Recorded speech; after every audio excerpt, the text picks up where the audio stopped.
given that I do this podcast, I think about all the questions that I ask other people. I'm thinking about it all the time. Actually, every 100 episodes, I have myself be interviewed, so that, you know, it takes about 2 years to do 100 episodes because there's 52 weeks in a year. And so, yeah, it's interesting to go back because, I mean, I'm about to hit 300. It's interesting to... Congrats on that, bro. For real. That's a feat. To find kind of where I've gone since then. And so, yeah, I think one of the hardest things, probably for any human being, but I think even just myself, is that, like, I just want to make sure that I was understood and that people know that I cared.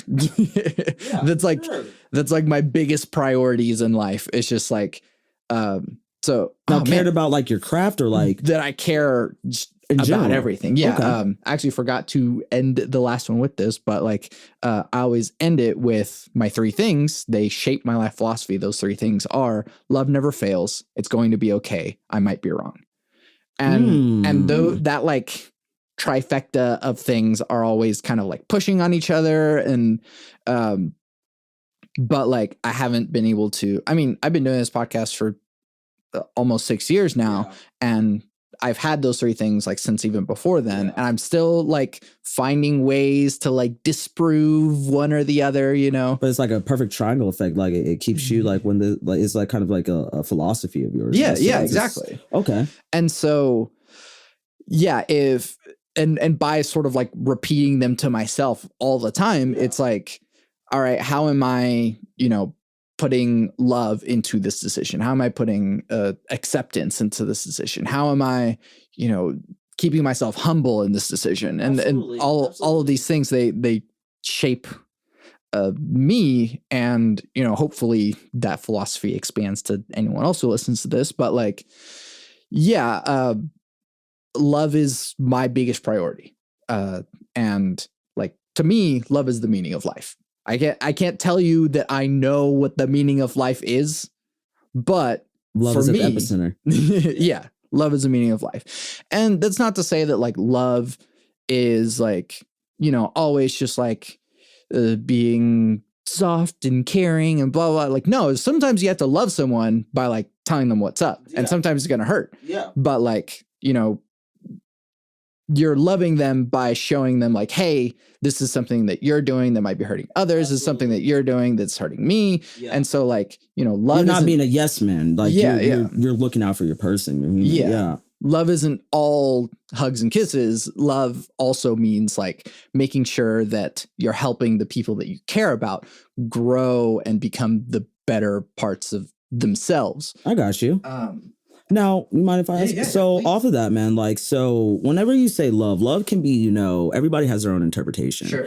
So by the time you leave, like, is love, like, will it translate to how many people have you been able to inspire? Like, is that encompassing your love? Is that a different, where would you place that in that sense? Or how many people's lives have you changed or moved or? Right. Yeah. So, I mean, I think that it's more about, have I inspired them to improve the world around them as well. Okay. Right. I got you. And so, yeah, like it's one thing to yourself just do something good for someone else. It's like, oh, I'm having a bad day. Like, hey, like I'm here for you. You know, that's one person. But it's another thing to put something out there, and lots of people can look at that, and then each individual themselves that listens to that or watches that then goes like, oh, how can I take this thing that I now learned and put that out into the world? And so we're exponentially improving the world by Inception. Yeah. Inception right there, man. By putting more good into the world and showing other people that like how to do good things, how to improve each other, how to improve themselves. You know, that is, you know, sure, it is a form of love that I'm putting out there so that, you know, I'm putting myself in to other people, but also that, like, you know, I ask those questions because not so much because I expect anyone to have answers, because not everyone does have the answers, and you don't have to listen to anything anyone says anyway. So like, but like after, I mean, this right now is episode 293. Nice. Very so nice. So after, bro. You know, let's say cut that in half for like the number of people that I've had on. That many people I've had on, I've gotten that many different perspectives. I'm sort of in the same way of like, you know, you mentioned like evolution, and that's sort of my third thing. I might be wrong. That's what that is hinging on. It is that like the more perspectives I get, the more I can sort of chip away at like the wrongness. But like that shows though, they said that's like a true sign of genius though, is like the more that you learn, the more you realize you don't know anything. Like it's because there's something that are absolute facts, there are absolute truths in the universe, and perceived truths is what I call them. You know, we can look at the same picture and see two different things. Doesn't mean I'm right, doesn't mean you're right, doesn't mean I'm wrong, doesn't mean you're wrong. But it's definitely the perception that comes out on it. But that's absolutely interesting, man. Like because I definitely have a philosophical mindset in life. Like, and one thing that I was just questioning the other day was, is philosophy answering life's questions, or is philosophy asking questions that make you question life? Like, because like, there are people out there that are like, okay, this person said this, well, let me look for the truth in this. There may not, there's a perceived truth. There was their perceived truth, but what they did was question your reality to the point where you started asking more questions based off of that. So in that way, like influencing people, and and I feel like anytime you come from a place of like genuine love and like, hey, a helpful place, like, hey, I'm not trying to get anything out of this. If you're meant to, like, if I believe one of those, if I was meant to meet you in life, there's a reason I was supposed to meet you. Like if I wasn't supposed to meet you, we would never meet, and it's one of those that you never know who you are touching. You never know who's watching. You never know that what you said, you just like, they listened to one of your podcasts and like they could have been going through a rough spot and they were just struggling with something. You never know who you can be helping to help on their path. So absolutely, bro. It's all about putting the best and lovingest intentions out there for people, because the world can definitely use more of it. Yeah. Well, something you said about like, is philosophy answering questions, or is it just, leading you to ask more questions? Even the word philosophy is philosoph. Philo means love of thinking or questioning. This is future me chiming in to say it means love of wisdom, not necessarily knowledge. And so like that's perfect. Yeah. And so philosophy is notice that it doesn't have a study of, a lot of fields have study of this. Biology, philosophy. That OG has like study of this. Philosophy isn't a study of, it is a love of thinking. That's dope. And so even that is its own way of thinking. Just thinking about that, man, that's a whole rabbit hole. But like, yes, there are some answers to things in philosophy, but it's more so just like ways by which you can think. And so like you can look at different philosophical approaches to the same issues, right? And so it's like, oh, what would Thomas Aquinas say about this versus what would Socrates say about this versus like, everyone has their own philosophical perspective. And that's one reason why, I mean, I didn't major in philosophy or anything. Like I didn't either. Philosophy came a love later in life when I started just questioning more. Exactly. Like, like it was one of those subjects like, oh, philosophy, what is that? Like when I was younger, like the more I got, I'm like, this is honestly a very intriguing. This is life. Philosophy is life. Yeah. And so I'm a philosophy hobbyist, I guess you could call it that. I like that. And so I'm not the best academic. I can't tell you every philosopher's name or what they said or whatever, but like, I pick up on the ideas. Absolutely. And I'm always trying to, find different ways that I can think about things. Absolutely. And it's kind of cool that you say that, is that because, going back to what we were saying about music, and like, you know, you might have a different philosophical way of like looking at something, but you still come up with your own mindset.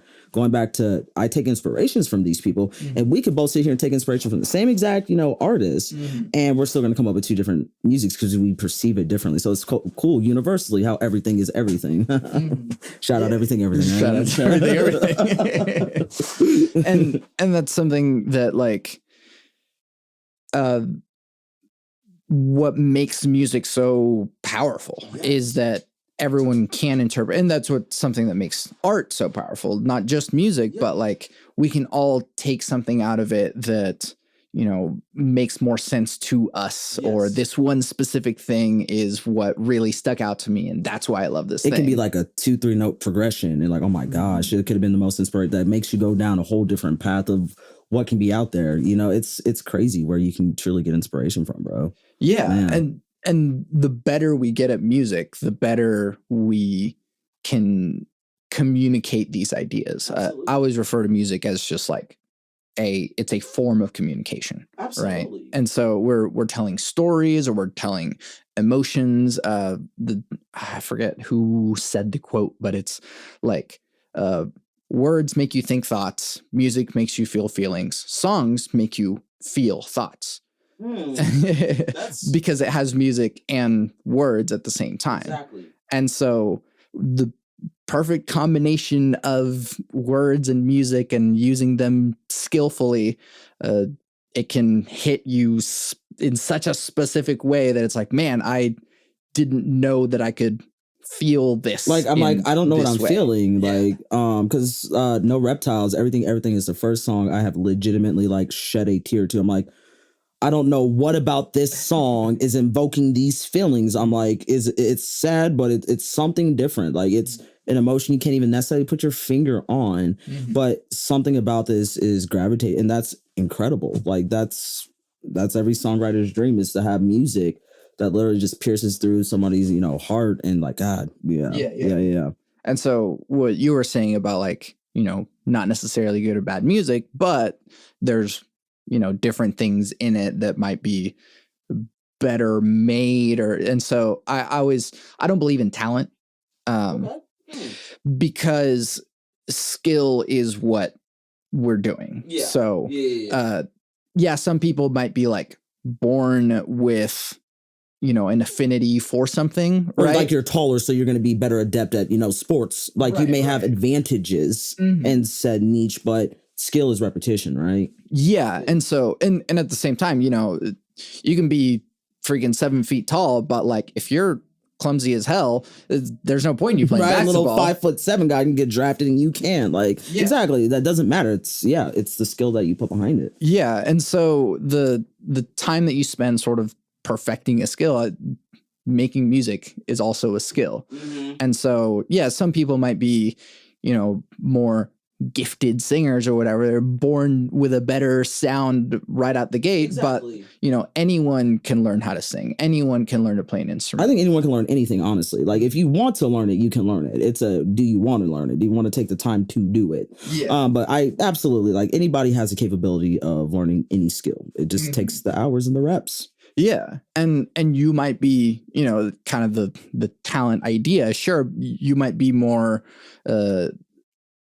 in tune with, you know, learning things better, or you might have a harder time with it. But like, if you know how you learn, and just finding like reverse engineer it to anything that you need to do. Yeah. And that's something about like school, for example. The structure of school is that it's not made so that people can learn. It's sort of like, here's information that you have to know, and we're going to apply this knowledge in this specific way, which is testing. And like, you know, testing on a page, and you do, like, if you pick the right answer, you are showing us that you've learned this. I guess. And I've never like I was never like a straight A. My thing is like, I was very ADD as a kid, but like, okay, I know this. Why do I have to keep showing it? I think it was more of a defiant level, you know, but I really feel like everybody has a genius aptitude in something. Something. And I think that's what your calling is, whatever you're supposed to be pursuing, your best you in life. that's your genius aptitude, because that's always been the little calling in the back of your head. You already have an internal, compass on what you want to, in a sense, what you want to do with it. But it's always just, taking that first, it's always the first step. 90% is just showing up. People don't realize 90% is just showing up and starting it. You don't have to have all the answers. You don't have to have everything, but just know that, hey, you're doing this. I'm more likely going to succeed and accelerate 10 times quicker than someone that's just doing music for, the notoriety or whatever doing it. I'm going to, not only because it's my calling, but I actually implemented the time and skill into it. I have a genius aptitude, and specific things over here, where somebody over here is an engineer that can build a whole software. I'm like, what is this? This is Gaelic over here that you're right. I can't read this. Like, what is this script? They've already had that analytical, brain and everything. They just found the specific thing that they can accelerate in. Now they're writing scripts for, Fortune, 500 companies and all these different things, just doing what they already naturally love to do. So for sure. Yeah. And then the hard part is, are you willing to put in the time and money to to make it happen? And the hard part as well is that, like, there are systemic issues, obviously. Mm-hmm. And so I am not as good at piano as I could be. One reason is that my family did not grow up wealthy enough for me to have piano lessons growing up. Yeah. And that's just a fact. And so I, have to live with that fact and practice piano myself, but I also know that it'll take more time and effort, or, finding a good teacher and paying for it to accelerate that skill. Exactly. If I want you chose to, if that's I want to be the world's greatest pianist, mm-hmm. then yes, you need to actually sit there and take the time to technically, proficiently learn this specific skill. Yeah. Absolutely. I also don't want to. I don't want to. I'm good. I can, decent on guitar. I'm decent.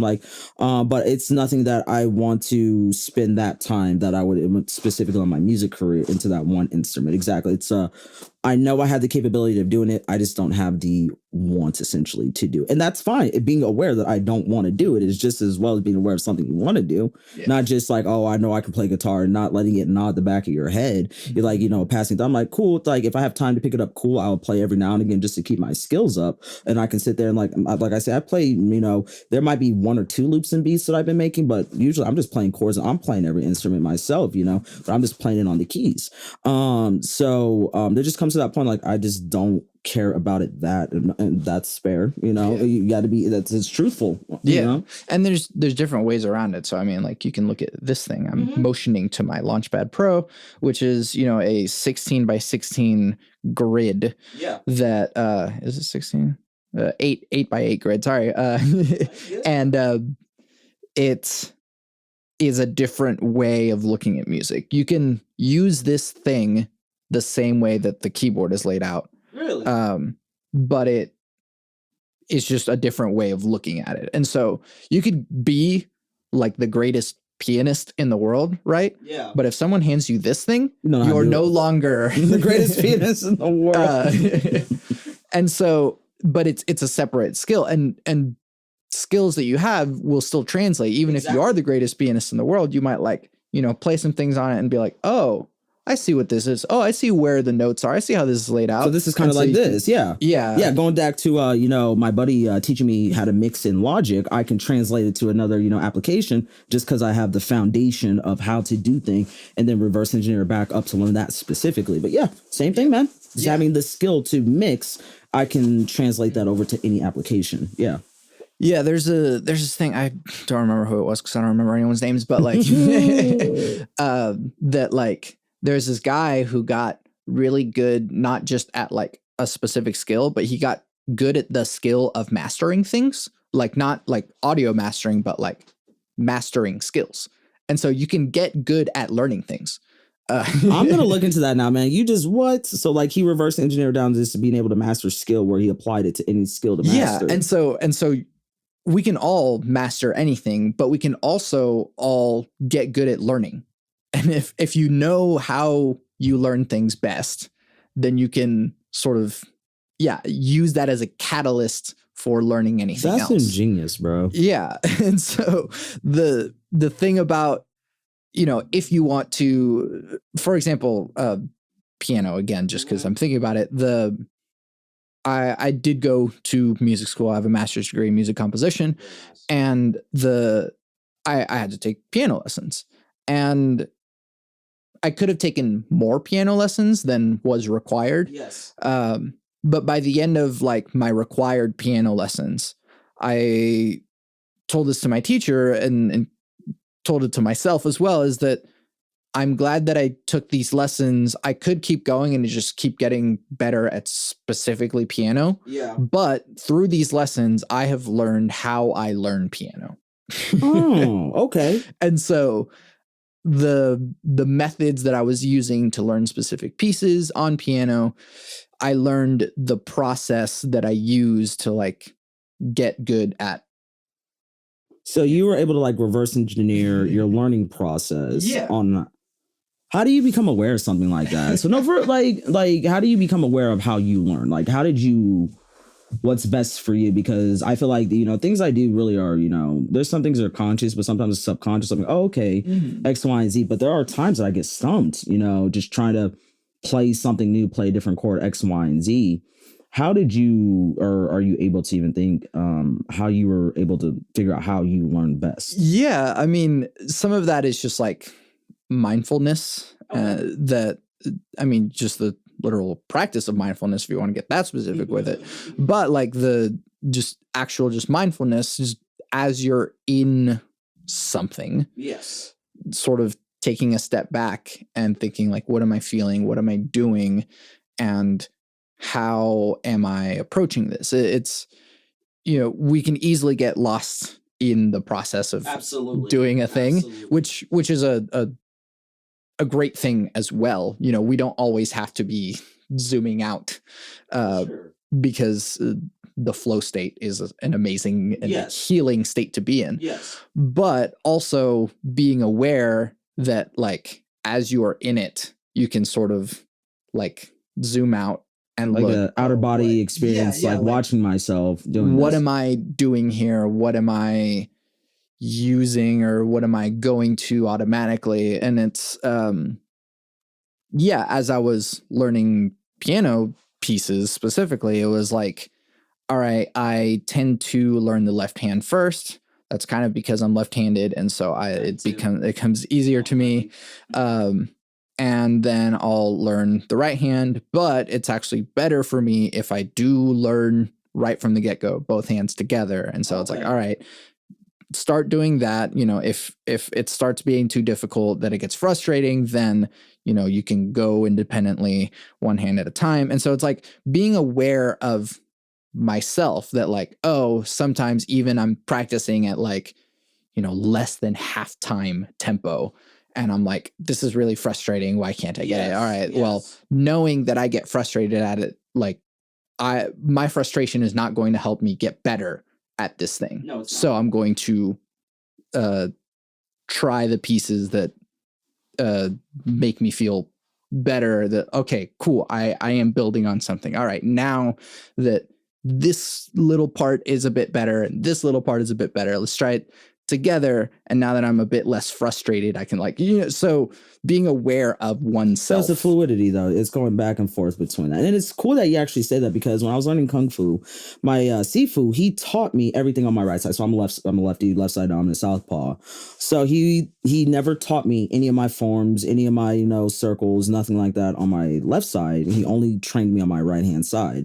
And he said, because just because you're already using your non-dominant side, your dominant side is already going to know how to do it. So even when I'm training my girl, I train her on her left side first because she's right-handed. So, but it comes to a point where like, even like when I'm playing keys and I realized it, I'll start playing with my right hand first. And I feel like I'm more proficient with my right hand because like my left, like, oh my God, okay, I feel like I should be able to use my left hand better, but yada, yada, yada. But it always goes back. It's funny that you say that. I never really made that realization that I'm using my right hand side first because I'm so used to using my non-dominant. I can get fluid in that. Then I can bring in my left hand and start playing different chords. But I always have to start with my right hand first, or I can't figure it out. That's crazy, man.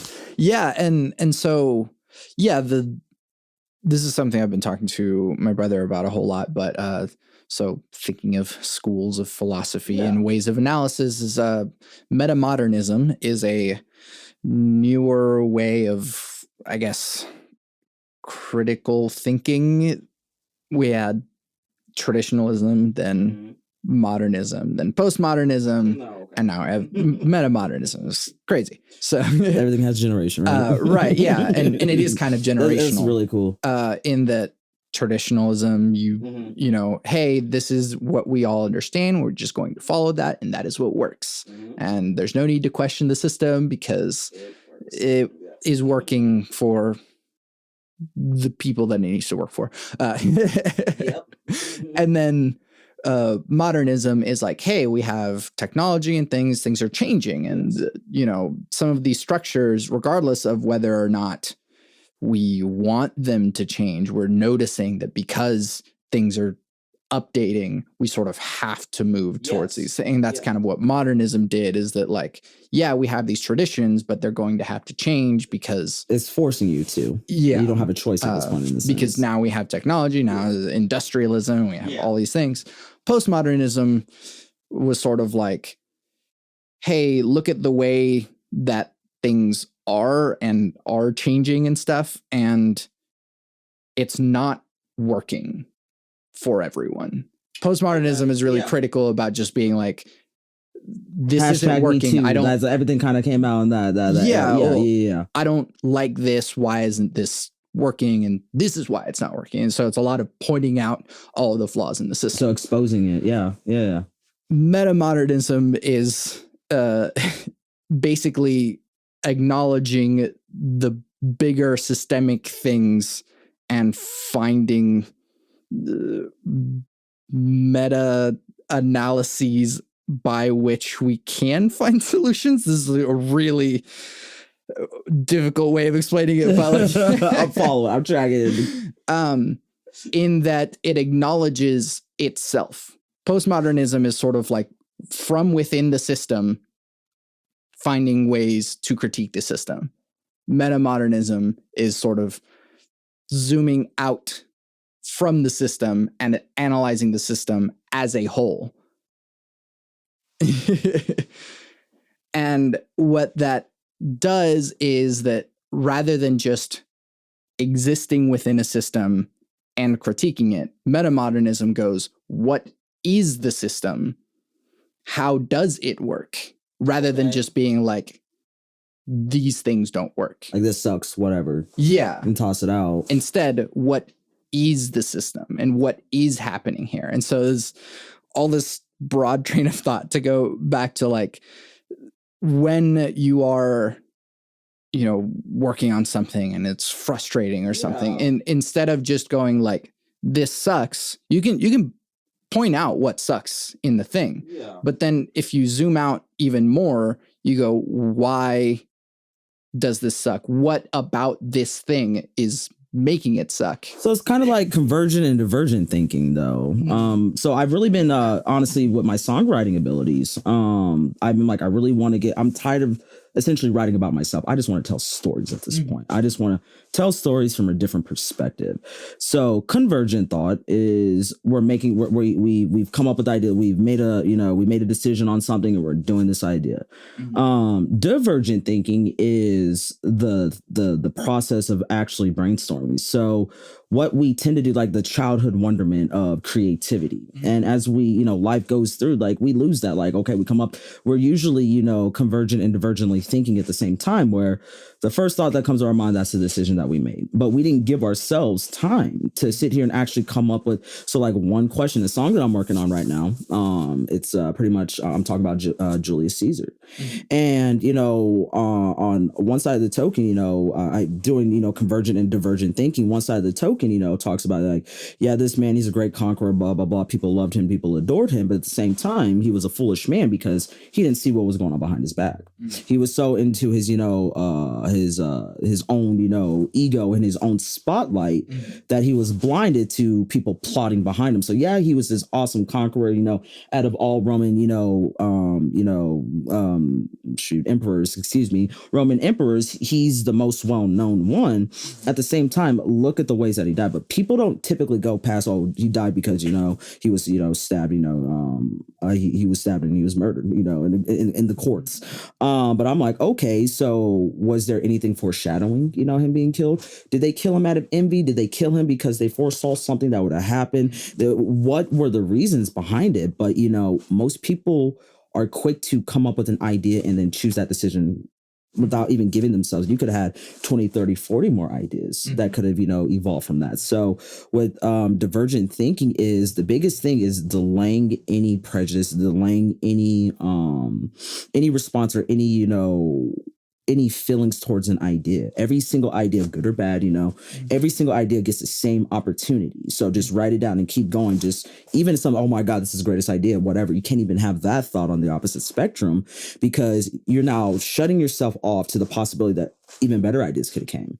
So what I'll do now is sit there and set a timer 1-2 minutes and I'll just like, okay, come up with the topic. And that's one way I'm actually starting to reverse engineer. I'm starting to find my fan base. So I'm like, okay, people who are gravitated towards me, why are they gravitating towards me? Okay, before I can even answer that question, even before I can answer how do I get, you know, my streams up this, why I need to answer the question, who am I?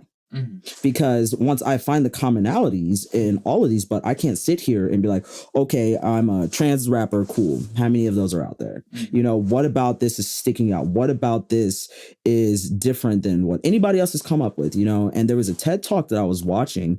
And one powerful thing this person said was, we don't believe that we deserve to be the creators of an original idea. That, like, you know, if we think of something cool, that we automatically assume, well, somebody thought of it, or, you know, if it was good enough, somebody would have already done it, not realizing that we have the capability of having those original thoughts, but we're so quick to close down, and even in a, you know, quote unquote bad idea, take 10 seconds back. Either you like it, you know, after 10 seconds, you really thought about it, or you don't like it, or there might be one good thing you can take out of that, throw away what you don't need. And that can start its own whole thought process on it. But convergent and divergent, they said it's like inhaling and exhaling at the same time. You cannot do them both at the same time. So if you want to sit brainstorm, you cannot make a decision on an idea and come up with ideas at the same time. So kind of like it definitely helps you expand and takes that outer body experience, like, you know, because at a certain point, just no judgment, delay all judgment, delay any judgment you have in yourself. Like, this can be the goofiest idea, but wait a minute, this could have been something cool. And then now you've started something you never thought you can come up with, you know? Yeah. And you're, yeah, the process of creation is you have to be inside it, and you can't just, you know, meta analyze everything. Exactly. You're not and going I used to do that. Over analyze. Yeah. Because then you're not making. And the other interesting part is that, like, whenever you, for example, let's go back to that Caesar story, is that you can, you know, look at it just as the story itself, and you can just like write your own way of telling that story. That's the first step in there. Then you can zoom out and be like, you know, what led to this thing happening, and sort of figuring out like what parts of the story are, you know, important, that create the story. Exactly. And then you can go even more and go, what is this story saying? What is the point of this thing? Is it, you know, your hubris will lead to your downfall? Is it like, you know, your ambition will make other people envious? Whatever, you know, way you can. Even after death, you're immortalized, like, you know, things like that. I'm immortal. He's immortal. He's an immortal. In 2022, we were still talking about Julius Caesar. He is an immortal being at that point, you know? But whichever one of those you decide to make the overarching theme, that will trickle down into the smaller points of it, to be like, okay, how can I, you know, in this line that I'm writing, how can I have that contribute to the idea of, you know, whether or not it is your hubris will lead to your downfall, you can say something about that, or this line will contribute to the idea that, you know, even in death, he's still immortalized. Absolutely. And it talks a little bit on all those talking points, and, you know, even perspective of others, you know, and not even just him. Like, in one profound thought I had with it was, you know, like, where did it happen? Like, of course, in the courts, you know, in a noble place. And it was I also said in the people in the presence of the people he trusted the most, and also in the presence of the people who hated him the most. So like it's just different perspectives. I'm like, this is kind of all the same scene, but it's just seeing it from a different angle that I would have never come up with if I didn't just sit down and just let my mind wander on anything I can kind of think about. In that, it can be vague or specific, or wow, this kind of tied it in a different way. Answering this question in a completely different way. Yeah. Have you heard of Sleep No More? I have not. So I think it's a like interpretation of a Shakespeare play, or if it is a Shakespeare play, but it was this, I guess, theater experience. Theater happens on stage, right? Yes. So like everyone is in the audience, and then we all watch it, and everything that we see is on purpose, and like, yeah. Yes. Sleep No More was basically like in a building, and all of the actors were doing their scenes as characters, and then so like two characters have an argument, and one actor goes into another room and storms off, and maybe they might have like a soliloquy in there as their and so you as a member of the audience would be able to follow individual characters and follow their storyline. Embedded story. And I think they run through it like twice or three times or something. And so on the second run, you can decide to follow this character and see where they went. And so that's pretty dope. What you said about like, all the different perspectives of, this story is that you can look at every single story from every single different perspective. Exactly.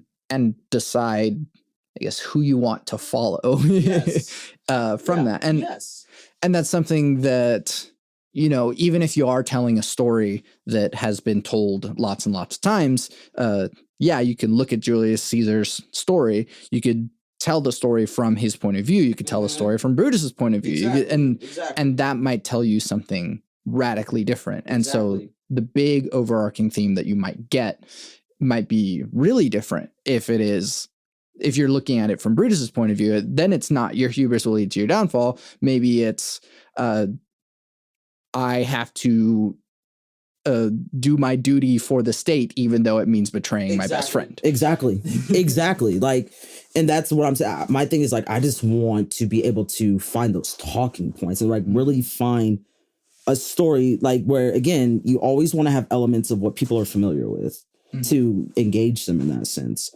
But also you have to keep their engagement. You have to be able to portray a story in a different light for someone. I'm like, because like when people are like, okay, writing a song about like, okay, how is this going to go? Whatever, I could even like in a sense, in a whole different way, I could write a story. I'm Julius Caesar and I'm as big as, but I can do a big triumphant Kanye West power type song and I'm the king, blah, blah, blah, blah, blah. Nah, that's goofy. I mean, it's not goofy, but that's an idea. But it's one of those like, I feel like that story's been told so many times though, like on different ways, like you said, your hubris and, there's just, arrogance and know that I'm God and all this, there's enough music out there like that. It's one of those shows like, yes, there are elements of like, yeah, I know I'm a conqueror of the world, blah, blah, blah. But at the same time, it also asks, can one man really truly rule the world? Like, is there a reason that a prophecy happened? Why was he killed at this time? Was he on the way to conquering the entire world? Did this stop? There's just so many ways you could, but like if you make up, I would have never came to these ideas if I stopped at the first one or two ideas that I came up with the storyline, because like how it's engaging a conversation right now. Cool. Now we're even asking even different questions, more perspectives. Cool. Now, and that convergent part, now I just want to pull the best ideas, the ones that I think are the best. And now I'm writing a song about it. So for sure. And then there's an even more zoomed out perspective, which is you're making music. Yes. You're not making a film. Exactly. You're not making a painting. You're not putting on a play. Exactly. Yeah. And so what is it about music specifically that makes the way that I'm telling this story different? Because I feel like music, it has dynamics. Like, the one thing, and I love it, I feel like every musician is an alchemist. We are literally bending frequencies to make somebody feel a certain, like, casting a spell essentially on you. So we're airbenders. Airbender. I'm literally an airbender, bro. Going back to the artist, right? No, but you're literally bending this just from the notes that you hit, just from how I composed the beat. And when I made the beat, honestly, this was like first came the beat. Like I was just making noises that I loved. I'm like, okay, what topic? I want to write about this. Cool. And it kind of just combined and it works. But you have dynamics. Like even, there's parts that I'm going to be singing it where I have to portray myself as this character because I have to have this arrogance, this pompousness about me. This is how, if I was Caesar, how I'm going to come off on it. Like, I'm going to wave by you as I go like, hey, whatever. I'm not really going to make eye contact. It's me, I'm king, that's not how I feel about it. No, absolutely not. Like I can see the flaws in his thought process clearly. But you have to be able to put yourself in those shoes. So it comes with acting though. Music, because I literally act out how I'm singing on a track to be able to evoke the emotion that I want to have recorded, if that makes sense. Like it's so much that people don't realize how much of a thread you have to go back just to be able to build it up to what you hear. Like there's thoughts that unravel. So how I'm going to come across, even like bridges and dynamics, I think you're really going to enjoy it, bro. I really think you're going to like it. I'm collabing with a buddy from the UK on that song too. So he's a very powerful vocalist. I'm like, just to get some, cool extra musical elements to it. But it's going to be saying in the perception of that character. Yeah. So you're still taking on roles in a sense. You're acting, but now it's just with vocals and tunes, And so whenever you look at it from this zoomed out perspective, you can also go like, all right, what is something that music can do that other mediums can't? And so obviously there is a Shakespeare play. We keep going back to Shakespeare. There's a Shakespeare play called Julius Caesar, but we don't have music for it. What would that sound like? And what would that sound like in, coming through you as an artist, like making this, you're making it way different than anyone else would. Absolutely. But you can still see where the idea came from, the origin. You can always see like the inception of the idea, but exactly like the Big Bang, like there's so many things spawned out of nothingness or like one thing created it all. And it goes back showing everything is everything, it always ties back to everything. But yeah, that's what's exciting. And that's like, when I say like, I want to start pushing the boundaries as a musician, going back to what I was talking about, like, this isn't like, you really don't hear music written like this, and these, point of views. And again, I'm not making anything that sounds normal, but it's still like that.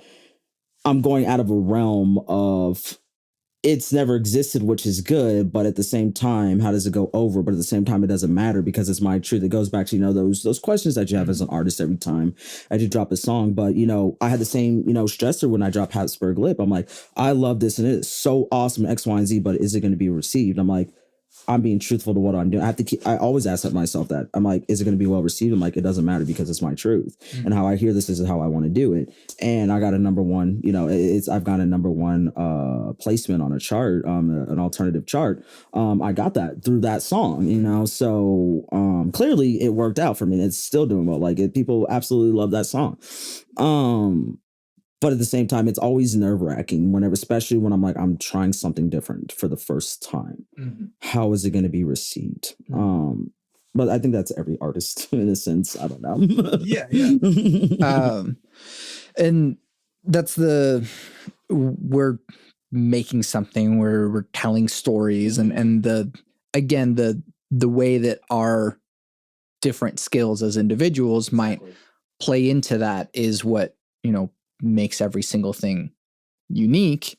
And leaning into those things that make you unique. And it's like, oh, I have this sound. I know I'm good at this sound. I'm going to lean into this rather than like try and, recreate something. Because, your cover of Habsburg Lip is distinctly you rather than just like, if you wanted to just make the same song. Literally, I can just copy and paste what I'm, they're doing. What's the point of that? Exactly. And so that's like sort of the point of doing covers, I think, at this point. Anyone who does a cover that sounds exactly like the original, it's like wasting time, I guess. Exactly. I don't get it. I think it's harder to try to sound like someone than just doing my own. Like, because I have a few covers that I've been sitting on, and I just, kind of had that breakthrough. Is like, I'm not. It's not coming out how I want it to sound. It's not sounding in my head. And every time I realize it's because I'm trying to sound like the artist singing it, as opposed to just letting whatever comes out of me naturally take over. I'm always trying to think that it has to sound. So again, it's definitely those things. So absolutely. Most people are just like, I'm not impressed. Like, I would rather hear some crazy obscure freaking, distinct different house deep techno Ukrainian, EDM beat that's an original than someone just, doing the same cover of, a Whitney Houston song and doing all the same stuff. Like, we've heard it done before. We've already heard this before. What's so different about this, Yeah. This makes me just think about, like, I think the big genre of the future, I mean, like, we have sort of the rises and falls of different genres over the years. And I mean, trap has had its heyday, and I think it's starting to wane because everyone is over. It's not a timeless sound. I think hyperpop is the next wave. Absolutely. Art pop, hyperpop. Yes, I do, dude. Yes, the heavy synths, because there was ethereal sounds and noises, it's higher frequencies. So people are gravitating. 80s, I think 80s is the greatest genre of music, honestly. How they musically did it. Even, you can hear the difference between early 80s to late 80s music, but it's all, I think it's universal. 80s is my absolute favorite genre. I don't know, there's like one genre, but 80s era, I would say era, my favorite era of music, because they didn't have those, they were able to just be free. They were, I feel, more creative, where, talent trumped, popularity. Like, you had to be good at what you did, because you had, not only just, great songs that are dropping, you have, artists, think about your great 80s artists, you have Whitney Houston, you have New Edition, Phil Collins, Sting, you have all these mega, the Police, Genesis, like, these mega superstars that are still relevant today, that are still making money. Billy Joel, like, the best singers, the best, collective groups, the best, they came from that era of music. And I really feel like that's where the evolution of, like, everything kind of up to this day, it really started with 80s music. Well, one, I think it's technology that, people didn't have synthesizers and, like, the kinds of sounds that were coming out of the 80s were, like, groundbreaking because nobody had heard that before. Exactly. We were finally able to get synthesis in a, easily accessible package. Synthesizers existed all the way in, like, the 1930s or 40s, like that. Internet's been around since, like, before Vietnam. Like, it was just for the military. Like, this, like, like, technology's been around for a while. It's not accessible, like you said. Yeah, and synthesizers used to just, like, take up just the entire room, like, in just wall space. But by the 80s, it was like, hey, look, you can buy, like, Yamaha makes this, or, like, whatever company is like, yeah, you can get this nice cool synth, and people were making new sounds. And then it's coming back, or it has come back. I mean, the Weeknd's most recent album is just like an 80s and that's what record. I hear 80s. I hear that place in the 80s, absolutely. But again, still more of that commercial modern, which worked for the time. But I don't feel like the Weeknd is a timeless artist. I don't see us listening to, unless he's still relevant in his career in 20 years. I don't see him being I don't see it. Well, the difference is that, like, he is taking stuff that people already love and is doing it. Michael Jackson, Bruno, like, I can hear a few inspirations from, and he's good at what he does, but like you said, he is not the originator of that sound. So he's not going to be, the one that carries that torch, essentially. It's always going to go back to Michael Jackson in that sense, because even him and Prince, you can kind of hear that with that gothic, darker sound. And I think if Weeknd leaned more into that gothic sound of his, then it could be more universal. He reminds me of Vampire. Like, all his sound reminds me of, like, old-timey Vampire stuff, which is pretty freaking dope. But I felt like if he leaned into that more, as opposed to trying to recreate what we've already heard in Michael Jackson, he could be onto something, to be honest. Something that you said earlier really stuck out to me about, I think you were quoting a TED Talk, is that, like, we're not the originators. Yes. But the fact of the matter is that like it doesn't matter. That I feel like, and I do this to myself a whole lot, and you know, the artistic process is sometimes you'll stumble upon something, a sound or a chord progression or something, and you're like, I feel like I've heard this before, right? You ever make all something the time, that you're bro. like this has been done before, I feel like I have to like look something up because this is too familiar to me. And the songs that I've written that have been the most familiar have been the ones that like come out of me the easiest. Were you able to trace an origin back to the inspiration, or is it just like, no, I don't know. Okay. Like, I don't know. It just did. But that's the thing is that like whether or not this is or isn't an original idea or whatever it is, it doesn't matter. Just pursue it. Let it come out of you, whether it is yours or not. Yes. Let it come out of you. Oh, for sure. But there is a difference between doing that and trying to emulate someone specifically. Like, but yeah, the difference is that like whenever a song like hits you and you're just like, you know, just letting it come out of you, that's one thing. That's just allowing the inspiration to hit you. Versus it's like, oh, I hear this song, I want to make that song, but mine. Yeah, that's a very different thing because you're looking at a template and you're following it as opposed to like this melody came to me or these words came to me. And it is a weird, almost magical thing. And it's a funny thing because like I'm not like a magical thinker at all in the, you know, the contemporary Christian sense, I guess. And in that like, you know, spirit or whatever, like I do take more of like a scientific approach to like spirit and energy and all that sort of stuff. But the fact of the matter still holds that like when a song just comes to you, whatever it is, and it doesn't matter if it's like, oh, if it's God or if it's, you know, the universe or whatever, it's like, I'm just capturing the frequencies I was meant to hear. Don't worry about it. Just like let it come out of you, follow it, and just keep going. Yes. And I think that's something that whether or not it already exists or not, don't worry about it. Yes. Like you said, it's like we're not the originators of new ideas, but like because we know that something led there's to inspiration that. to something. Something begot something else. Yes. But it doesn't matter. And I think that kind of going back to like the Weeknd, for example, is that like there is very much there's this sound that I want to go for. I want to do that. And then like, you know, write songs in that space. Yes. And so I think, his most recent album is a banger because it has that sound. Exactly. But it's not original feeling yet. It's the feeling that's not because we have felt these feelings before, I think is what you're getting at.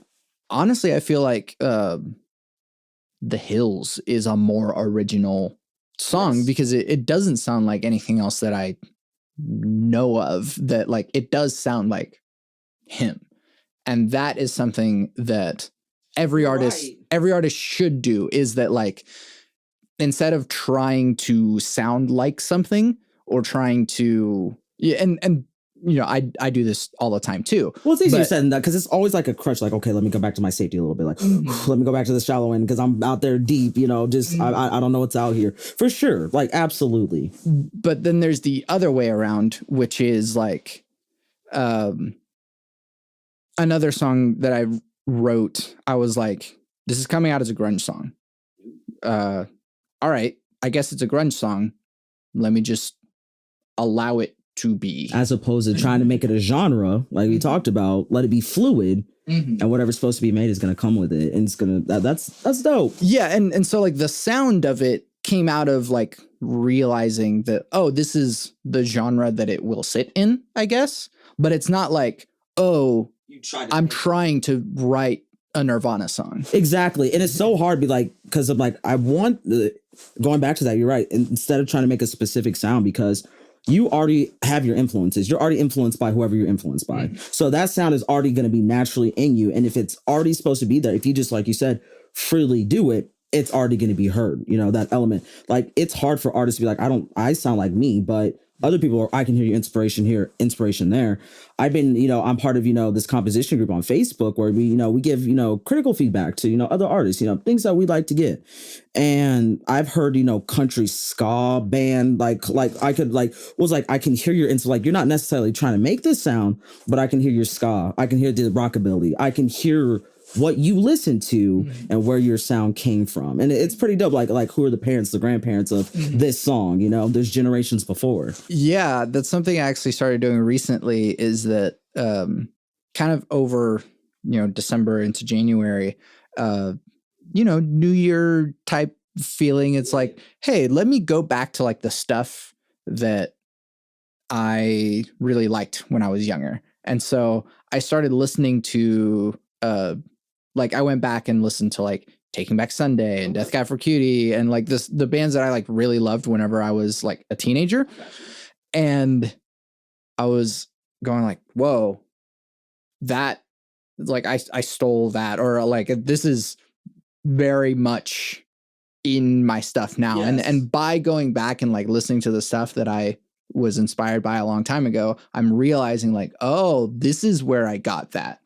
Not necessarily that I consciously stole these things, but it's more of like, oh, that's where that came from. What stuck with you the most and like just became part of your essence, Yeah, exactly. That's dope. And so it was like, oh, like Death Cab for Cutie specifically, it's like, oh, that like specific storytelling thing is very like, I do that a lot. And that came from like almost directly from like Ben Gibbard and Death Cab. And it's like, oh, that's where that came from. Or this other sound, or like, guitar melody type things like came from Brand New or something. And so like all that sort of stuff is like going back and listening to, I can hear where this element of my music, I can hear where those elements. That's really cool. And so it's like tracing your genealogy, essentially. Yeah. And so, yeah, if you ever like, I'm going to do that. That's a good exercise to do. Like, I'm going to do that. Yeah. Cause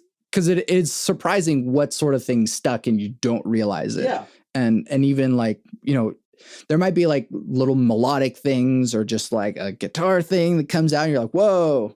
Because like, it sounds like you've heard in your head for years, like that's where I heard it and you forget. Yeah. Dude, that's great. I'm gonna do that. That's a great exercise, man. Man, that's awesome. But then even in things that like don't even sound like you. For example, one of my biggest inspirations growing up was like System of a Down, and none of my stuff, bro. That's me. None of my stuff sounds like System of a Down per se, but like, oh, this is the start of my radicalization. Canberra, like, yeah, absolutely, like. I love deep screamo music like this. I'm like, I have those play.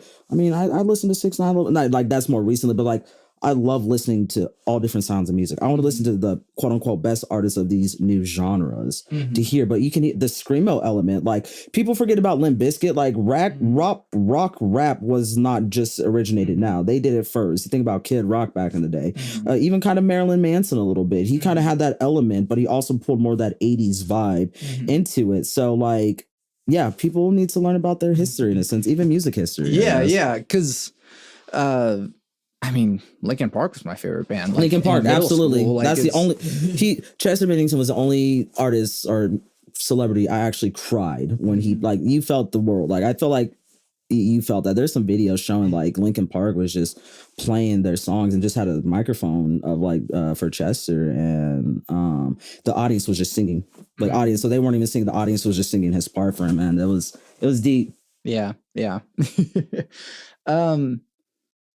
Last thoughts, I guess. What's something that you've been listening to or watching or playing that you want other people to know about?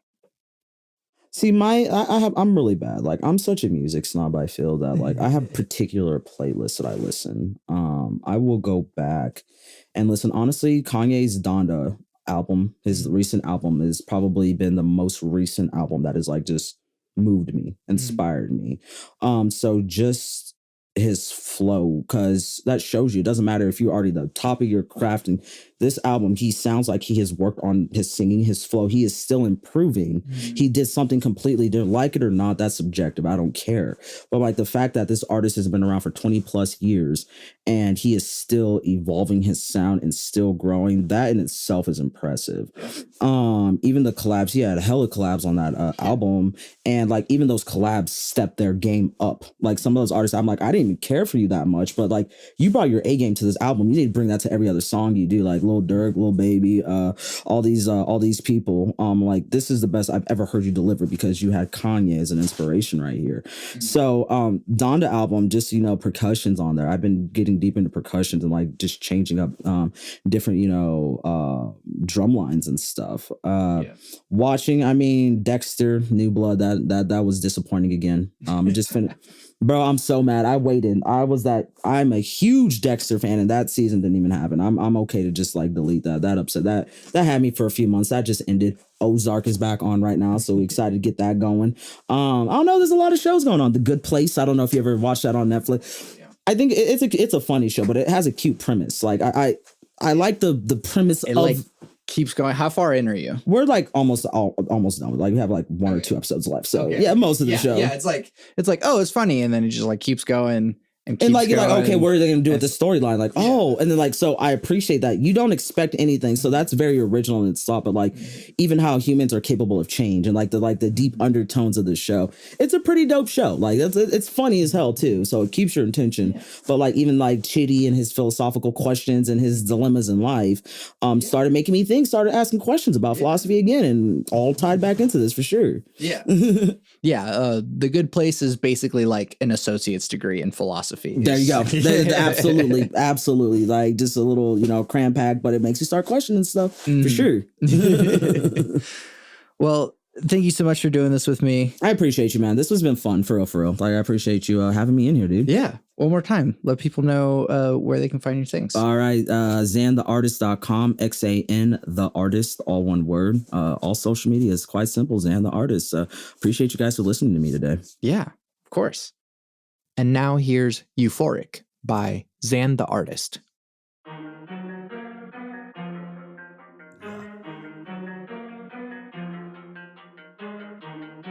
Chuck Taylor's on and I'm feeling myself.